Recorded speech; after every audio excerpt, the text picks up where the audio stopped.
लोग मिलके दिवाली भी मनाते हैं, हम सब लोग मिलके ईद भी मनाते हैं, हम सब लोग मिलके क्रिसमस भी मनाते हैं, हम सब लोग मिलके सारे त्योहार मनाते हैं और हम सब लोग मिलके भाईचारे के साथ रहना चाहते हैं।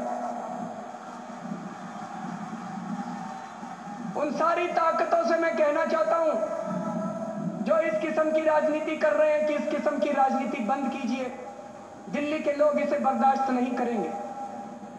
हालांकि दिल्ली पुलिस सीधे तौर पे दिल्ली सरकार के अंडर में नहीं आती है, लेकिन फिर भी मुझे पूरा भरोसा है कि हम दिल्ली पुलिस के साथ मिलके दिल्ली को एक ऐसा शहर बनाएंगे जिसमें हर हिंदू सुरक्षित महसूस कर सके, हर मुसलमान अपने आप को सुरक्षित महसूस कर सके, हर क्रिश्चियन अपने आप को सुरक्षित महसूस कर सके, हर सिख अपने आप को सुरक्षित महसूस कर सके, हर धर्म हर जाति का लोग अपने आप को सुरक्षित महसूस कर सके।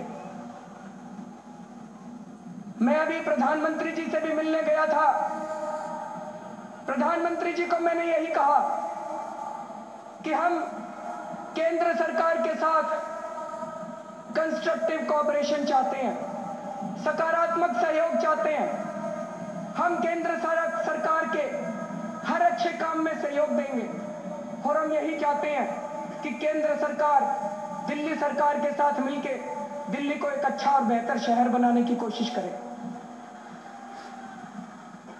पिछले 15 साल से भारतीय जनता पार्टी ने अपने चुनाव के हर मैनिफेस्टो में, हर चुनाव के पहले दिल्ली को पूर्ण राज्य का दर्जा देने की बात कही। पिछले 15 साल से भारतीय जनता पार्टी दिल्ली को पूर्ण राज्य का दर्जा दिलाने के लिए लड़ती रही। लोकसभा चुनाव के पहले भी भारतीय जनता पार्टी ने दिल्ली के लोगों को वादा किया था कि दिल्ली को पूर्ण राज्य का दर्जा देंगे। मैंने प्रधानमंत्री जी को यही कहा कि भगवान इससे सुनहरा मौका नहीं दे सकता। दिल्ली के अंदर हमारा पूर्ण बहुमत है, केंद्र के अंदर आपका पूर्ण बहुमत है। अगर मैं और आप, हम दोनों ये बात मान लें कि दिल्ली को पूर्ण राज्य का दर्जा मिलना चाहिए, तो दिल्ली को पूर्ण राज्य का दर्जा मिल जाएगा। मैं तो तैयार हूं और मुझे उम्मीद है, ये भी कहा कि प्रधानमंत्री के तौर पे उनके पास बहुत काम रहते हैं, बहुत बिजी हैं, पूरे देश के बारे में उनको सोचना होता है, विदेशों में भी कई बार जाना होता है। तो दिल्ली के अंदर जब घटनाएं घटती हैं, जब बलात्कार होते हैं, जब अपराध बढ़ते हैं, तो प्रधानमंत्री के पास इतना समय नहीं होता कि दिल्ली के लिए वो समय दे सके। तो मैंने उनसे निवेदन किया कि दिल्ली चलाने की जिम्मेदारी दिल्ली वालों पे छोड़ दीजिए, आप पूरे देश को चलाइए, पूरे देश में आपको।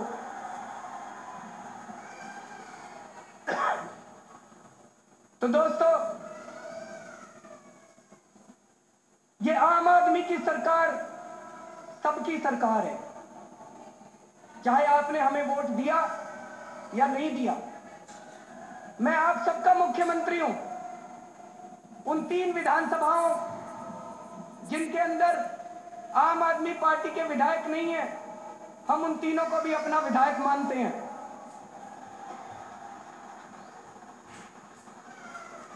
हम उस किस्म की राजनीति नहीं करेंगे। मैंने देखा है चुनाव के बाद कुछ पार्टियां बैठ के बूथ की एनालिसिस करती हैं, इस बूथ से हमें वोट नहीं आए, इस बूथ से। हमारे लिए पूरी दिल्ली हमारा बूथ है जी। पूरी दिल्ली के लोगों की सेवा करनी है, सब लोगों को मिलके दिल्ली बदलनी है। और 2 शब्द व्यापारियों के लिए।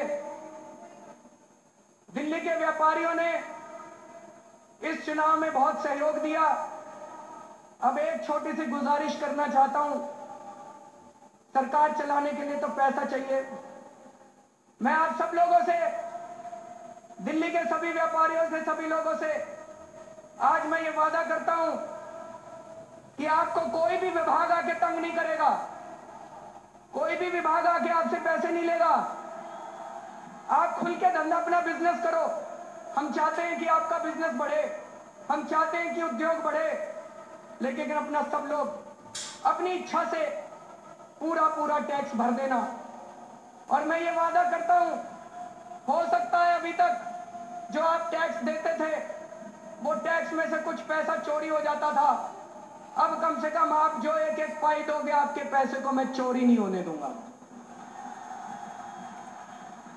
आपके दिए हुए टैक्स की एक एक पाई को आपके बच्चों की शिक्षा पे लगाएंगे, अस्पतालों पे लगाएंगे, सड़कों पे लगाएंगे, आपकी मार्केट को ठीक करेंगे, पार्किंग बनाएंगे, महिलाओं को सुरक्षा देंगे, बिजली पानी ठीक करेंगे, एक भी पैसे की चोरी नहीं होने देंगे। इसलिए दिल खोल के टैक्स दीजिएगा। मैं 49 दिन में मैंने एक चीज सीखी थी, सरकार में पैसे की कमी नहीं है, पैसा बहुत है जी, नीयत की कमी है। अच्छी नीयत वाले आते हैं तो इसी पैसे में खूब विकास हो सकता है। जब से हमारी सरकार को बहुमत मिला है, जगह जगह से मेरे पास फोन आ रहे हैं। किसी ने कहा भाई साहब आपने 20 कॉलेज बनाने के लिए बोला है, 3 कॉलेज बनाने का पैसा मैं दूंगा। किसी ने कहा कि भाई साहब फलाने फलाने जगह स्कूल बनवा दो, उसकी जमीन मैं दूंगा। किसी ने कहा कि भाई साहब 1000 सीसीटीवी कैमरे मैं दूंगा सरकार के लिए। दोस्तों, मैंने तो एक ही चीज सीखी है, इस देश की जनता बहुत अच्छी है। जनता को गले लगा लो, जनता अपना विकास खुद ही कर लेगी दोस्तों।